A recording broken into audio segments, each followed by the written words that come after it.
Manchester United are in talk with Victor Osimhen's agent and talks of a possible January swap deal. Ruben Amorim suggests the issue with Rashford goes deeper than just the player, as more reports that he wants to leave. There will be no war chest available for Amorim in January, and the true cost of the Glazer ownership is revealed. That's what we've got coming up for you today, plus all the latest Manchester United news and transfer news that will keep you right up to date with everything. Welcome to Man United Review. My name's Jamie. Before we get into it, please smash a like on the video.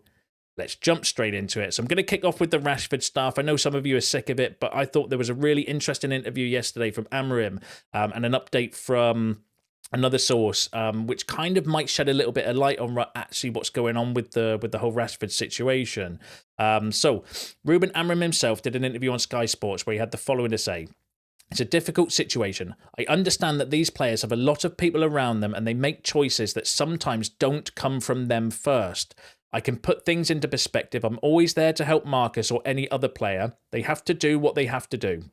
I say they chose to do this interview because it's not just Marcus, and I understand that. For me as a coach, I focus on the performances, the way you train. I think it's best for me, and the club will take care of the rest when the time comes. I focus on developing Marcus. We need a talented guy like Marcus. I forget about the interview for now and I focus on what I see on the pitch. So, Ruben Amorim there, I think that was really interesting, almost suggesting that it's outside influences that are partly at fault for the whole situation at United. That's how I interpreted that anyway. If we go back a second on the slide where he said it's difficult. So I understand that these people have these players have a lot of people around them that they make choices that sometimes don't come from them first, basically suggesting that actually is it his entourage, his PR team, the people around him, whoever it might be, that almost set up the interview and are kind of guiding Rashford in that way, because in the interview he does also say that he's happy to help Marcus as the player himself and help him on the pitch and stuff. So he's not totally kind of dismissing Marcus. So that suggests to me outside influences, something around Marcus that's kind of happened. And I've been saying for a few days, it's got to be something that's happened behind the scenes. You don't just drop... yes, Marcus' performances haven't been the best recently, right? But he's not the worst player in the team. There's players that have played worse than him this season that are still getting game time. I know it might be to do with training and attitude and all that stuff, do you know what I mean? But ultimately, you don't go from, like being even on the bench to just totally drop for the last three squads entirely. Something's kind of happened, I think, to cause that. And again, Amorim suggesting there's something maybe not even to do with Marcus, but the people around him as well. But let me know what you think about that in the comments. Now, the other kind of interesting update came from Samuel Luckhurst in the Manchester Evening News, who is a shit stirrer, but he's got connections at the club. Did a piece around basically suggesting a similar thing, saying around Marcus's PR and everything like that. But one of the interesting kind of points I picked up from the interview is what Rashford's mum herself had to say in March. So Melanie publicly questioned the company he keeps in March. You will always need to be wary of people's intention around you, she wrote in the Times. Sometimes people around you can be wolves dressed in sheep's clothing. So again, another kind of story suggesting that it's maybe not just Marcus, the people around him and the company that he's keeping that are causing the problem at the club. But let me know what you think about that. It'd be interesting to hear your thoughts and your opinions on that, because that's just the way I saw it. But you can let me know in the comments what you think. Marcus Rashford does want to leave Manchester United. That came from James Ducker in the Telegraph. Credible source. Again, another credible source suggesting that, saying that Marcus Rashford does want to leave. I think that was obvious from his own comments when he said that he wants a new challenge. In terms of possible destinations, Galatasaray have included Marcus Rashford on their agenda. They will begin negotiations to add him to their squad on loan. Now, that's really interesting because one of the players we're linked with, Victor Osimhen, currently on loan at Galatasaray. There's rumours that we might be interested in him, which we'll go through in a second. But just bear that in mind as well, because if Osimhen does leave, that's going to leave Galatasaray with a position in their squad for a striker, and they've got Osimhen on loan. Could they then do the loan for Rashford? Not beyond impossible. That come from quite a credible Turkish outlet as well. So that's one to kind of keep an eye on. But it all depend on the Osimhen situation. But we'll go through that news in just a second. But let me know what you think. As I mentioned, let me know what you think about the Rashford situation with those kind of updates. Do you agree? Do you disagree? Like, what's your kind of thoughts on it? Let me know in the comments below. Now let's go through the transfer news. So Steve Rawlinson, good source when it comes to Manchester United news, that there is no war chest available to Amorim, and sales will be required to offset any incomings. So suggesting sell to buy situation in January. I think we've got like a bit of money to maybe spend on like a Naipan or something like that, but I don't think we've got the funds to have like a massive blitz in January without selling players first.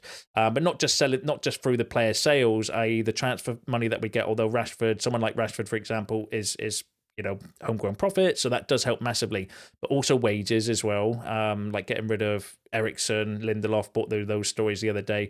That's a massive chunk of money for wages that can potentially help us for it as well. But sell to buy situation, some of you have been saying that in the comments as well, so and I agree. United will strike in the winter window if they have the funds and the right opportunity presents itself. So again, if the right opportunity comes and we've got the funds, we will make signings in January. But, it's a sell to buy situation, I think, for any top players. I think, like I said, might have a couple of million here and there to go out and get like a young player or maybe a loan, something like that. But to get these sort of big name transfers that we're being rumoured and linked with, I think is unrealistic without sales first. So we're going to need to keep an eye on that situation. Now, one player we've been heavily linked with over the last few days is Victor Osimhen. So, Manchester United are set to ask Napoli for Victor Osimhen for less than his £62 million release clause. Osimhen's agent has informed Napoli there could be some news soon. Now, that came from an Italian outlet. They're a Napoli local news site. If I remember rightly, I think they were actually quite decent in the summer regarding Scott McTominay. So that's one to kind of keep an eye on. But not the most credible source, but there's been more stories. So Manchester United are in talks with Victor Osimhen's agents. Personal terms will not be a problem. Marcus Rashford's departure in January can open the possibility of a deal. The hardest part will be talking with Napoli, who still expect up to £62 million. United are ready to consider the transfer. Now, that came from a decent source, I would say, not the most credible, though. So I would kind of say take it with a pinch of salt. Suggesting, again, linking Manchester United with possibly a January move for Osimhen, but that one is probably more realistic, saying that it would potentially depend on the sale of Marcus Rashford. United Scout, though, quite good when it comes to United news, saying Manchester United are still in the market for a prolific goal scorer. United inquired on the situation many times, including January 23 and summer 24. Personal terms would be no issue. His agent is expected to offer him around multiple clubs in January. So a few kind of sources there, not the best though. I'll share my thoughts on Osimhen in a second. We'll go through the rest of the news, but linking us potentially with a January move for Victor Osimhen. Now, TBR Football can exclusively reveal that Manchester United have been offered the chance to sign Victor Osimhen in January, and now through intermediaries, United have been offered the chance to sign Osimhen. However, the Red Devils are not in a position to do a straight £60 million deal. TBR Football has learned that Napoli would consider taking a player in exchange for the 25-year-old. The Italian club hold an interest in 3 United attackers. Hojlund and Zirkzee are both of interest to Antonio Conte's team, having previously impressed in Serie A. The former did well at Atalanta. Meanwhile, Zirkzee scored 12 goals at Italy's top flight last term. Rashford is also available to leave Manchester United and is a player the Azzurri admire. Now, again, another kind of source linking us with Victor Osimhen. Graham Bailey, though, is not the most credible. He's more of a gossip, rumour kind of journalist, a hitty-missy one, I always call him. So again, I would say take that with a pinch of salt. But Get Italian Football News, who are a little bit more credible, suggests that Joshua Zirkzee is a potential target for Napoli if they are able to sell Victor Osimhen. It remains to be seen whether Manchester United are willing to let go of the Dutch striker. So some really interesting kind of updates there. Again, not from the most credible source. What I would say first and foremost is Fabrizio Romano was tapped into the Victor Osimhen news in the summer regarding his potential move to Chelsea that fell through, and then the move to Galatasaray. So, I think that he would kind of know maybe a little bit more about what's going on. And as it stands as of now, he's not mentioned anything regarding Osimhen, linking him with United anyway. So I would say take those stories with a pinch of salt. There is no smoke without fire, though, and I do think that potentially he would be definitely a player of interest if we're looking for a striker. It's just the funding. Like, where are we going to get the money to pay £60-odd million for Osimhen in January? The only way we could do that is by selling players. And, at the moment, there's not that much talk about Rashford being sold. There's more like noise around loans or obligations to buy and stuff, but it's going to be a really difficult situation. And the swap deal, going back to the story from Graham Bailey, is not the most credible source. So I would say take that with a pinch of salt personally. Swap deals are very rare, very difficult deals to do as well. And is that one that you can do in the January transfer window? I have my doubts around that one, but the obvious question is, would you swap either Hojlund, Zirkzee or Rashford for Victor Osimhen in January? And if you would, who would you swap? My choice would be obviously the Rashford one makes perfect sense. If you could swap Rashford for Osimhen, that would be ideal.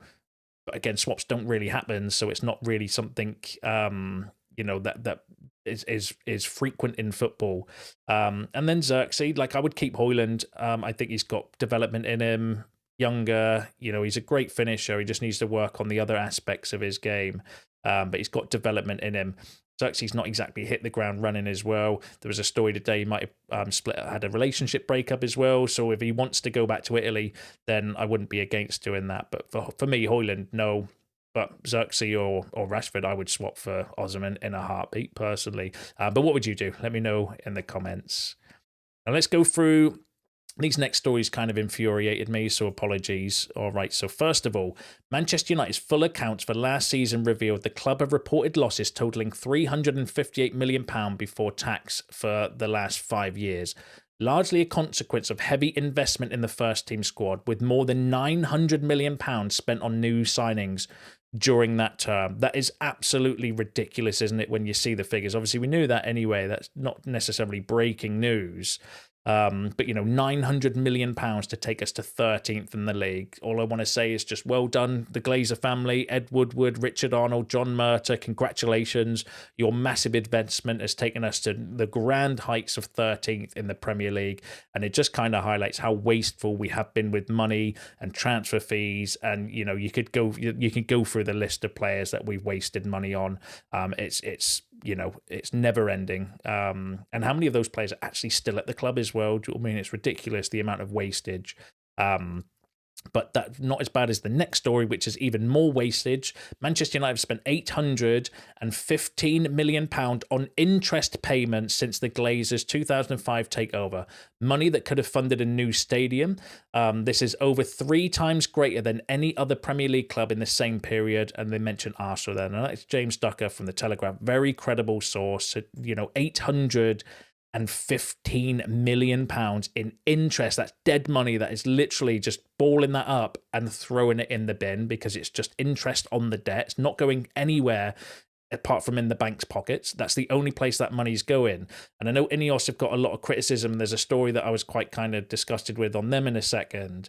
But you've got to bear in mind that where your anger and your kind of frustration with the club should still be going towards the Glazers. They still own the club. They've still got us in debt. They are still servicing this debt. They've spent £815 million just on interest payments. And I always kind of think back to the Ronaldo interview when he said that when he left the club and then came back after 13 years, there was a crack in the tiles in the pool that was still there. 13 years, a chip in one of the tiles in the pool, which might not seem like much, but that just kind of shows that these kind of leeches have just bled the club dry, which is why we're in the situation that we are now. And while I don't necessarily agree with everything INEOS are doing around the ticket prices and, cutting of staff bonuses and stuff, you've got to remember the situation that we're in. It's all come from the Glazers and their kind of ownership of the club and the way they've been running things, which is absolutely shocking.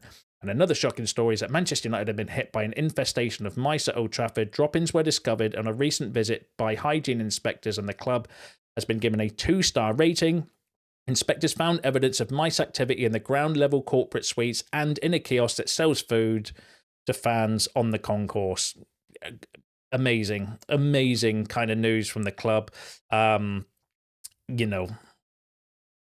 It's just you can't avoid that, right? It's a football stadium. You're going to have mice and rats and stuff like that in it, but to have them in the food areas is absolutely shocking. Do you know what I mean? So we've got leeches for owners, snakes in the dressing room, and now mice at Old Trafford. So we're effectively running a zoo at the moment. I read a comment actually online. They put, we've got plenty of pussies at United, so maybe they should just send them to chase the mice out. I thought that was quite funny, personally. But yeah, it is what it is, isn't it? Do you know what I mean? It's just disgraceful. And then the last story I've got for you, in fact, now let's go through this one first. So Sir Jim floated the idea of getting funding from Manchester United from Elon Musk or Jeff Bezos. He felt either of the billionaires could be tempted by the draw of United, but it's unclear if those proposals ever gained the necessary traction. It came from The Athletic, great source when it comes to United. And that was in talks of Sir Jim sounding them out while around the stadium, so that could be one to potentially keep an eye on, because obviously we've not the stadium announcement or what they're going to do with the stadium has been pushed back into the summer, because I think they're looking at the funding, and I think the squad needs more investment at the moment than the stadium does, but then the stadium's crumbling. It's just a nightmare, isn't it? And that goes back to the point I mentioned before. Got to point your anger at the Glazers still, because they're the ones that have left us in this mess, and INEOS are trying to fix it, but I don't agree with some of the things they are doing to try to fix it. But in terms of like a root cause analysis, the root cause of all these problems are the Glazers. And then the final story I've got for you, and this is something linking in with that, I don't agree with this. So when he found out Man United staff would not get their traditional FA Cup final benefits, Bruno Fernandes was so taken back he went to executives and offered to pay for all of the usual extras out of his own pocket. His proposal was rejected, with sources speculating it would have been a bad look for the new United regime. Laurie Whitwell, very good source, probably one of the best United journalists out there at the moment, suggesting that Bruno Fernandes was willing to pay for the staffers to go to the FA Cup final once he heard that INEOS were cut in and not doing it and making them pay for themselves, but was also knocked back by INEOS because it would be a bad look for them. So they're the sort of things that I think INEOS are not doing very well, and the PR around it. But again, you've got to look at the reasons why they're doing it. It's because we paid £815 million just on interest payments on the debt. So let me know what you think about all of that, though, in the comments. And just before I kind of wrap up, I just want to say thank you very much to every single one of you that's watching, subscribing, commenting on the videos as well. Really do appreciate it. For those who celebrate Christmas tomorrow, have a wonderful Christmas. Share your thoughts about all the stories covered in today's video, because that's you all up to date with the latest Man United news and transfer news. Thank you all for getting involved. Subscribe to the channel if you are new. Smash a like on the video on your way out. See you in the next one.